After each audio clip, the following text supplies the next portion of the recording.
নদ নদী ও কৃষি শস্যের জেলা কুড়িগ্রামের ৯টি উপজেলা নিয়ে গঠিত ৪টি সংসদীয় আসন।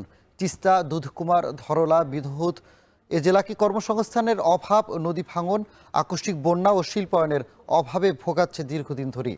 তাই আসন্ন নির্বাচন ঘিরে ৪টি সংসদীয় আসনেই কর্মসংস্থান ও শিল্প উন্নয়নে গুরুত্ব দিচ্ছেন প্রার্থী ও ভোটাররা। ত্রয়োদশ সংসদ নির্বাচন ঘিরে উত্তরের সীমান্ত ঘেঁষা কুড়িগ্রাম জেলার নির্বাচনের খবর জানাতে রাজারহাট থেকে যুক্ত হচ্ছেন সহকর্মী মোকাররম হোসেন। মোকাররম, জানাবেন যে কুড়িগ্রামের নির্বাচনের উত্তাপ কেমন, প্রার্থীদের ইশতেহারে ভোটাররা কতটুকু আস্থা রাখছেন?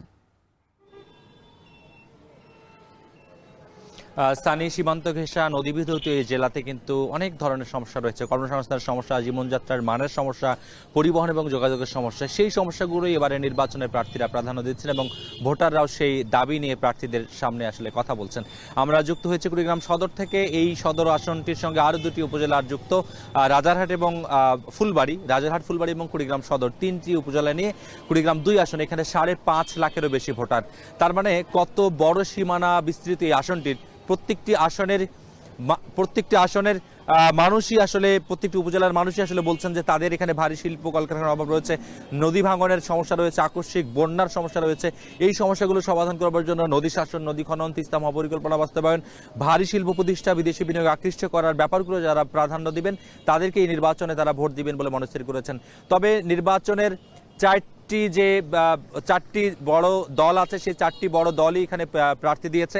বিএনপি থেকে সোহেল হোসেন কায়কোবাদ এখানে প্রতিদ্বন্দ্বিতা করবেন বলে দল থেকে ঘোষণা করা হয়েছে। জামায়াত ইসলামী থেকে অ্যাডভোকেট ইয়াসিন আলী এখানকার প্রতিদ্বন্দ্বী প্রার্থী। একই সঙ্গে এনসিপিরও কেন্দ্রীয় কমিটির যুগ্ম সদস্য সচিব এবং উত্তরবঙ্গের সাংগঠনিক সম্পাদক ডক্টর আতিক মুজাহিদ এখানকার প্রার্থী হয়েছেন।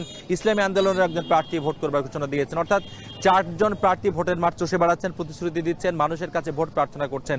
তবে আগামী নির্বাচনে কুড়িগ্রামের মানুষ কোন দিকে তাদের রায় দিবেন সেটি জানতে হলে আরো কিছুদিন অপেক্ষা করতে হবে। কারণ এখনো পর্যন্ত ভোটের মাঠের যে অবস্থা, প্রতীক বরাদ্দ হওয়ার আগ মুহূর্ত পর্যন্ত প্রার্থীরা আসলে নীরবে নিভৃতে তাদের নির্বাচনী কার্যক্রমগুলো চালাচ্ছেন। বড় শোনাঞ্জ দিতে পারছেন না, এই কারণে আসলে প্রেডিকশন এই মুহূর্তে করা যাচ্ছে না যে কোন প্রার্থীর পাল্লা ভারী, কোন প্রার্থীর পাল্লা দুর্বল। তবে কর্মসংস্থান এবং দারিদ্র্য বিমোচনে যে প্রার্থী বেশি ভূমিকা রাখবেন তিনি আসলে এবার নির্বাচনে কুড়িগ্রাম 2 আসন থেকে নির্বাচিত হবেন বলে এখানকার সাধারণ ভোটাররা জানাচ্ছেন। আজকে বিকেল 4:30টায় এখানকার প্রধান রাজনৈতিক দলের শীর্ষ নেতারা যুক্ত থাকবেন।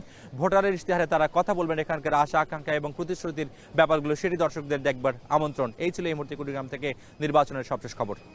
আম্রপালি, স্বাদে খাঁটি, গুণে ভরপুর, সবার পছন্দের প্রিমিয়াম শরবত।